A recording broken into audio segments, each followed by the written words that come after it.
Oi pessoal, aqui é o professor Maxwell e hoje eu vou dar aula de História para o sétimo ano. Nós vamos falar dos países ali da região do Oriente. Vamos falar da Índia, da China e do Japão. Não esquecendo que esses países vão ser importantes porque eles que vão vender as especiarias para a Europa. Vamos começar ali pela Índia. A Índia ela vai surgir ali perto do Vale Hindu, tá? Onde vai dar até o próprio nome a essa civilização. Sendo que esse vale ele é muito fértil. E quem vai dominar essa região, mais ou menos pelo século XVIII a.C., vai ser os Dravidianos, tá? Os Dravidianos, eles vão praticar ali naquela região a agricultura e a pecuária. Mas também com o tempo vão surgir várias cidades. Uma delas, uma das mais importantes, assim dizendo alguns historiadores, vai ser Harappa, tá? Onde vai ser um grande centro comercial de produtos agrícolas e também muito artesanato. Mas aí, com o tempo, essa região vai ser dominada pelos árias, tá? Mais ou menos pelo ano de 1500 a.C. e vai tomar dos Dravinianos essa região. E eles, por exemplo, árias eram povos nômades, mas depois que eles tomam essa região, eles se tornam sedentários. E na mistura desses dois povos, tá? Vai surgir o hinduísmo. E, claro, eles são, tanto os dois povos, quando eles se misturam, a religião deles são politeístas, acreditam em vários deuses. E isso tudo, tá, essa luta pela essa região, desses dois povos, vocês vão encontrar em Vedas, que é o livro sagrado dos Árias, tá? Então, o hinduísmo, ele é dividido em vários deuses, tá? Temos, por exemplo, o Brahma, que é o Criador, que é um dos principais deuses da Índia. Tem os Vishnu, que é o conservador, Shiva, a transformador, e Ganesha, que tem a cabeça de elefante, é um dos deuses mais conhecidos do hinduísmo, tá? E eles também acreditam na reencarnação, sendo que a reencarnação deles não é humano para humano. Ele pode vir hoje um ser humano, na próxima ele pode vir um animal, até um inseto. Tanto é que lá, hoje na Índia, eles proíbem, por exemplo, das pessoas matarem qualquer tipo de bicho ou animais, que pode ser, de repente, uma reencarnação de algum antepassado dele, tá? Outra coisa também que vai chegar um tempo, vai ser principalmente pelo hinduísmo, vai ser dividido a sociedade em castas. O que são castas? As castas, elas dividem a sociedade. Um exemplo, quem nasce Brahma, que é a cabeça, tá? Vai morrer Brahma. Quem nasce na casta dos comerciantes, vai morrer comerciante. Não tem aquela coisa de subir a sociedade, mudar uma para outra. O cara hoje é da caixa de comerciante, amanhã vai ser Brahma. Não, não é assim que funciona. O cara nasce ali na casta e ali ele termina. Esse tipo de sociedade foi banido em 1960 na Índia. Mas por ser uma coisa cultural e de milênios, certo? O que vai acontecer? O povo ainda vai manter essas castas, mesmo ela não sendo reconhecida pelo governo indiano, tá? Outra coisinha que a gente pode falar do Vale Hindu, que vai aparecer Maurya. Maurya vai ser um camarada que vai unificar toda a Índia, tá? E formar um império, depois que ele expulsa ali os macedônios, tá? Daquela região.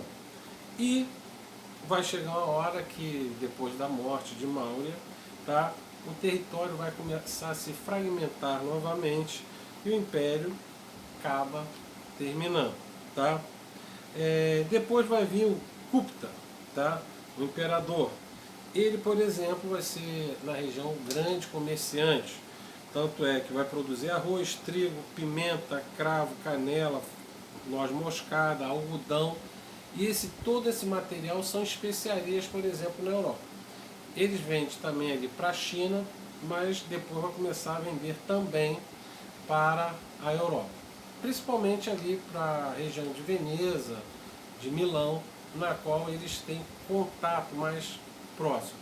Depois que os turcos otomanos tomam aquela região ali daquela entrada, os portugueses eles vão achar novos caminhos para chegar a essa região para comprar esta mercadoria. Tanto é que o primeiro português a chegar à Índia para comercializar foi Vasco da Gama. Apesar do rei não ter gostado muito dos presentes do rei Dom Emanuel, mesmo assim eles negociam com Vasco da Gama e a quantidade de mercadorias que eles conseguem trazer da Índia para a Europa, na hora da venda foi mais de 4.000% em cima do valor. Então ganhou muito dinheiro os portugueses. Tá? Para terminar aqui sobre a Índia, tá? Os comerciantes árabes, por exemplo, não gostavam muito da presença dos portugueses ali naquela região, porque acabava prejudicando o seu comércio. Por quê? Se os portugueses estavam indo lá na fonte do comércio e levando para a Europa, os árabes que faziam aquelas caravanas atravessando ali o deserto e chegavam para vender suas mercadorias, já sairia um preço mais barato, ou quando as pessoas não queriam comprar, porque os portugueses já estavam levando para a Europa. Então tinha essa rixa aí entre os árabes e os portugueses nessa região por causa disso. Tá? Agora nós vamos falar sobre a China. Nós vamos falar agora sobre a China. Tá? A China é uma civilização que também vai surgir próximo a rios. Tá? Os dois principais rios é o Huanghe, que é o rio amarelo, e vai ser o Yangtze, o rio azul. Tá? A China vai nascer próximo a esses rios e vão produzir muitos alimentos. Tá? Só que a China vai chegar um tempo, depois que essa civilização vai começar a se estabelecer ali, vai vir as primeiras dinastias. Tá? Entre elas tem a dinastia Shang, a dinastia Shuo, Qing e Ming. Tá? Essas são as principais dinastias que vai surgir na China. A dinastia Shang, do imperador Tang, tá? Teve um desenvolvimento da agricultura, da pecuária e construiu várias cidades. Tá? Depois da sua morte vai vir a dinastia Zhou, tá? Que grande avanço tecnológico nos ramos da metalúrgica, artesanato e na agricultura. Essa dinastia Zhou, tá? E o uso de moeda feita de cobre. Então, no comércio agora, para você comprar estas mercadorias, aí você vai ter que comprar em moedas feitas de cobre. Tá? Esta dinastia também vai ser responsável em fazer estradas e manutenção de estradas para as caravanas de mercadores passarem ali para comercializar com a China. Depois, também uma coisa que essa dinastia foi achada como uma dinastia muito boa, porque eles diminuíam a cobrança de impostos. Isso todo mundo gostava. Aí depois que terminou essa dinastia, vai vir a dinastia Qin. Muitos dizem, alguns historiadores, que a dinastia Qin que vai dar o nome à civilização, que vai ser a China. tá? É, Essa dinastia, ela com o rei Qin, ele vai unificar toda a China, vai tornar a China uma única. Tá? Outra coisa que ele vai fazer também vai ser a construção começar a construir as grandes muralhas da China, para evitar a invasão do seu território. Ele também, quando ele morreu, a sua tumba foi feita com os famosos soldados de terracota. E, incrível que pareça, muitos ficam abismados até hoje. E na realidade esse exército de terracota foi descoberto sem querer. Isso nas décadas de 1970, quando um agricultor estava cavando lá para preparar a terra e bateu numa desses soldados de terracota. E chamou o pessoal da cultura da China e os arqueólogos desenterraram um exército com soldados, cavalos, carruagens, aquilo tudo feito de terracota. E, incrível que pareça, um soldado nunca é igual ao outro, tá? São todos diferentes. Outra coisa também, os cavalos, as posições dos cavalos, uns dizem que o rei Qin, ele usava esse exército, né, para enganar aqueles que tentavam invadir a China, que olhava aquele monte de soldado, nego não ia arriscar a lutar. Mas logo após sua morte foi enterrado junto da sua tumba esse soldado terracota. Tá? É muito bonito e muito interessante nesse mistério. Né? Não era uma forma para fazer um soldado, fazer o soldado e fazer todos iguais. Não, era um soldado diferente do outro. Tá? Muito interessante isso. E para fechar a dinastia Han, né, a prosperidade na produção do comércio. Tá? E outra coisa também, teve depois a dinastia Tang, Sui e Tang, tá? Ampliou seus contatos comerciais, tornando-se grandes fornecedores de seda e de porcelana. Para vocês terem uma ideia, o tecido, a seda, ela vai ser tão valiosa ali naquela região quanto também na Europa.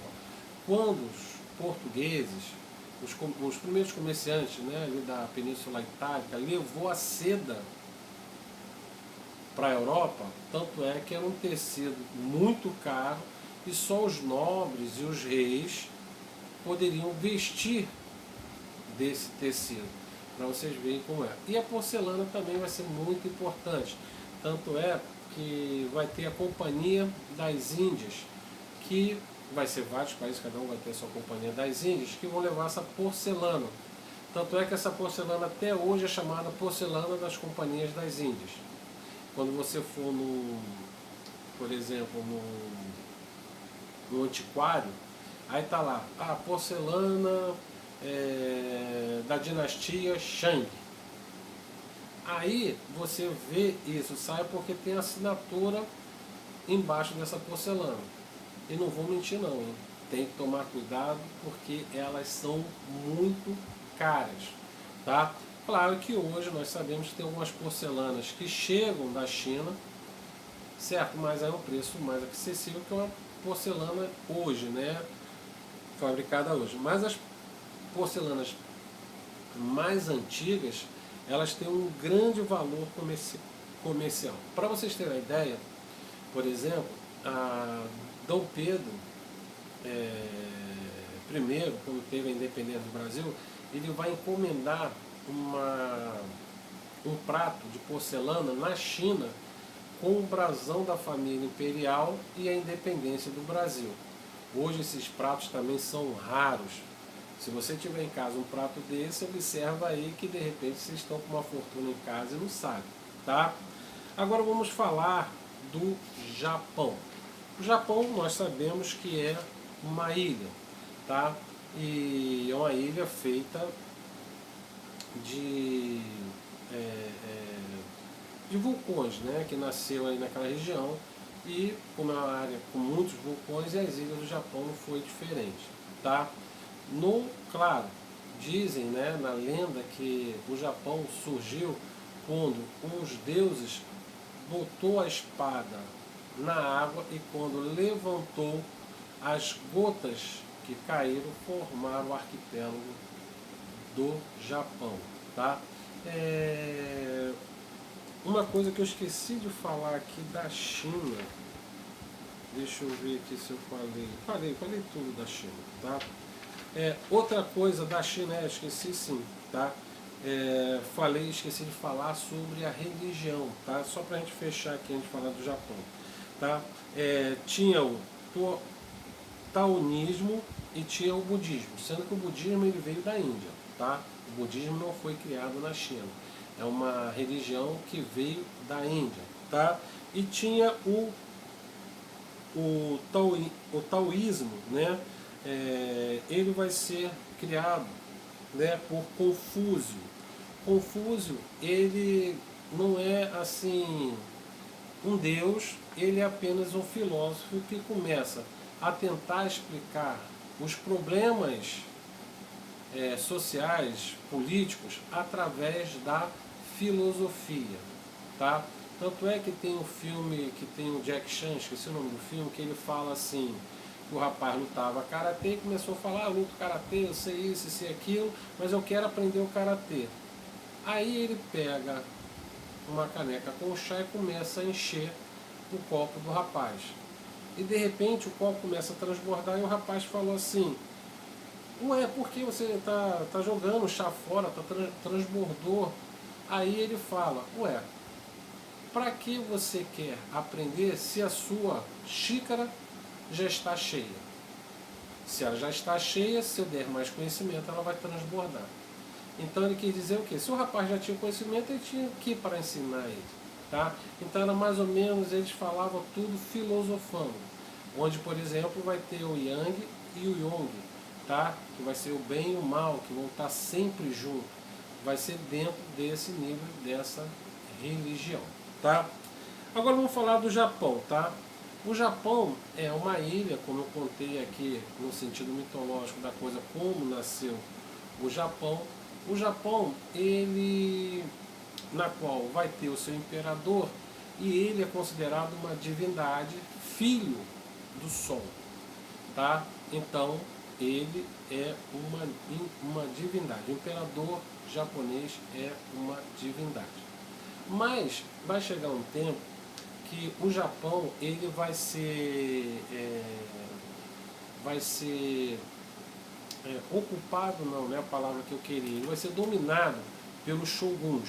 Shoguns, eles são os samurais, e esses shoguns eles vão dominar num sistema quase igual ao sistema europeu, um sistema feudal, na qual os shoguns são donos das terras e os camponeses têm que servi-los, tá, em troca de proteção. Claro que vai ter alguns conflitos entre esses shoguns. E tem lá o imperador. A figura do imperador é super respeitada, mas ainda não tem aquele poder sobre os shoguns. Quando começa a chegar os primeiros países, por exemplo, como Portugal, vai chegar lá para tentar comercializar, vai dar tudo certo. Mas, de repente, os japoneses vão expulsar os portugueses daquela região ali do Japão e vão fechar o comércio para todo mundo e ele vai ficar por milhares de anos eles fechado. Depois de muito tempo, os Estados Unidos, por exemplo, vai forçar o Japão a abrir as portas para eles, tá? Então é isso que é o Japão. O Japão hoje, vocês podem ver que eles admiram muito a civilização ocidental, tá? Eles não valorizam a sua história, mas eles adoram. Então tem um mangá, que é aquelas revistinhas em quadrinhos, na qual os desenhos animados têm os olhos imensos. Então, isso é o Japão. Pessoal, falei do Japão, falei da China, falei da Índia. Espero que vocês tenham aí entendido. E na próxima aula eu vou fechar esse capítulo, tá, falando dos portugueses na região da Índia, da China e do Japão, tá? E não esqueça de fazer as atividades aqui do livro, que na próxima semana também eu vou corrigir com vocês. Pessoal, um abraço, até a próxima videoaula.